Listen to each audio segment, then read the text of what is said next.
El diluvio. Zeus, el rey de los dioses, descontento con los malvados hombres que habitaban la tierra, decidió enviarles un diluvio. Es cierto que los humanos no eran buena gente en aquella lejana época. Guerras, asesinatos, mentiras. Pero había excepciones. Entre ellas estaba Deucalión y Pirra. Deucalión era el hijo del gigante Prometeo. Él y su esposa Pirra eran muy religiosos. Eran los únicos que se dirigían a los templos de los dioses a dejar ofrendas. Cuando empezaron las lluvias, los campesinos no se preocuparon demasiado. Ya parará, decían. Cuando los ríos se salieron de su cauce y empezaron a inundar los campos, los hombres vieron perdidas las cosechas. ¿Qué nos va a pasar?, le preguntó Pirra a su esposo, asustadísima. ¿Recuerdas lo que me dijo mi padre? Construye una barca para sobrevivir. Ya lo entiendo. Deucalión había subido en un largo viaje a la ladera del monte Cáucaso a visitar a su padre Prometeo, encadenado allí sobre una roca por Zeus en castigo de llevarles el fuego a los hombres. Deucalión, sin entender bien para qué, había obedecido aquel consejo de su padre y había construido una sólida barca, que estaba detrás de la casa, escondida bajo unas ramas. Las nubes seguían cubriendo todo el cielo. Apenas se veía detrás de ellas la luz del sol. Llovía día y noche, sin detenerse un segundo.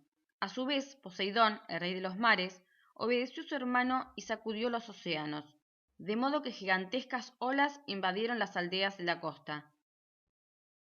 Tengo miedo, querido, le confesó Pirra a Deucalión. Cuando el agua llegó hasta la orilla de la humilde casa que compartían, juntaron sus posesiones en un baúl y se dirigieron hacia el lugar donde estaba escondida la barca. El agua ya alcanzaba sus rodillas cuando lograron subir a la embarcación. Tomaron los remos y torpemente empezaron a remar hacia tierras más altas. Zeus nos va a salvar, confiaron los dos, y se dirigieron hacia el otro lado del pueblo, donde se levantaban los templos del rey de los dioses. Pero cuando buscaron con la mirada sus columnas de piedra, descubrieron que las aguas ya lo habían destruido. ¿Quién nos ayudará ahora?, se preguntó Deucalión. Si estuviera aquí mi padre. Mientras tanto, el agua de los ríos y de los mares avanzaba, arrastraba arbustos, animales y hombres, casas y palacios. Lo que antes eran campos fértiles, de pronto se convertían en lagos. Donde antes pastaba una oveja, paseaban las focas.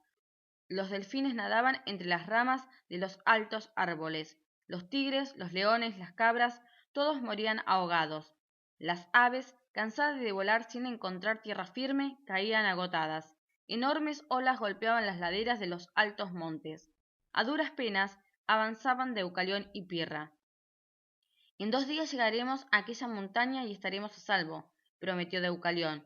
Su idea era subir hasta la cima para no ahogarse. Remaron y remaron hasta cansarse. Pasó el primer día, pasó el segundo, el agua subía y subía. Llegaron a la cumbre casi de noche, felices de pisar un poco de tierra.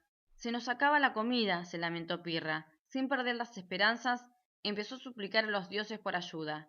El sol caía tras el horizonte y parecía hundirse también. Ya todo era agua en el mundo. Solamente sobresalían algunos picos lejanos. Cansados y temerosos, finalmente Deucalión y Pirra se quedaron dormidos en la barca, él apoyado en el hombro de ella. Así los descubrió Zeus al salir el sol. Vio a los 2 jóvenes y se conmovió por ellos. Eran la única mujer y el único hombre que seguían con vida en el planeta. El dios entonces abandonó su enojo y volvió a llamar al Olimpo, a los vientos, a los ríos y a todas las fuerzas de la naturaleza. Ya bastante daño hemos hecho. Que se retiren las aguas, que el mar vuelva a sus orillas, que se descubran las tierras. De esta manera empezó a despejarse el horizonte. Cuando Pirra despertó, no lo podía creer. «Deucalión, despierta», gritó feliz. «El agua está bajando». Al cabo de algunos días pudieron descender de la alta montaña. Tuvieron que dejar la querida barca en la ladera. Cuando llegaron a los valles, descubrieron que solamente ellos habían sobrevivido. ¿No quedan otras personas además de nosotros?, preguntó angustiado Deucalión. A lo lejos divisaron los restos de un antiguo templo y hacia allí fueron. Cuando estuvieron entre las paredes húmedas, se arrodillaron en señal de respeto y entre lágrimas suplicaron a los dioses. Oh Zeus, te agradecemos que nos hayas salvado, pero ¿cómo continuará la raza humana si quedamos solamente nosotros? Una voz desde el cielo se escuchó entonces profunda y clara. Deben salir del templo, cubrirse la cabeza y arrojar hacia atrás los huesos de la Gran Madre. Silencio. Deucalión y Pirra se miraron aturdidos, sin saber qué hacer. ¿Qué habrá querido decir? ¿De qué madre se trataba? Se preguntaron ambos, desorientados. Estuvieron un buen tiempo pensando hasta que Pirra creyó encontrar la solución. La Gran Madre es la tierra, exclamó aliviada. ¿Y los huesos son las piedras? Completó Deucalión. Desconfiaban un poco los dos, pero no perdían nada con probar. Se taparon con mantos la cabeza, tomaron varias rocas pequeñas, todavía húmedas, y empezaron a arrojarlas por detrás de sus espaldas. Y ocurrió el milagro. La primera piedra que arrojó Pirra, apenas caer, creció y tomó la forma de una mujer joven. De la piedra de Deucalión se levantó un hombre. Sigamos, gritó entusiasmada Pirra.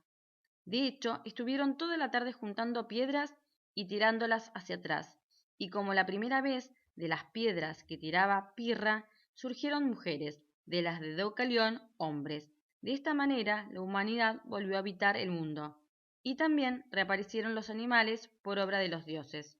Todo fue alegría para Deucalión y Pirra desde entonces. Bueno, en realidad no todo. Cada vez que aparecía una nube en el cielo, temblaban de miedo y se preguntaban por qué habrían dejado su querida barca allá lejos en la montaña.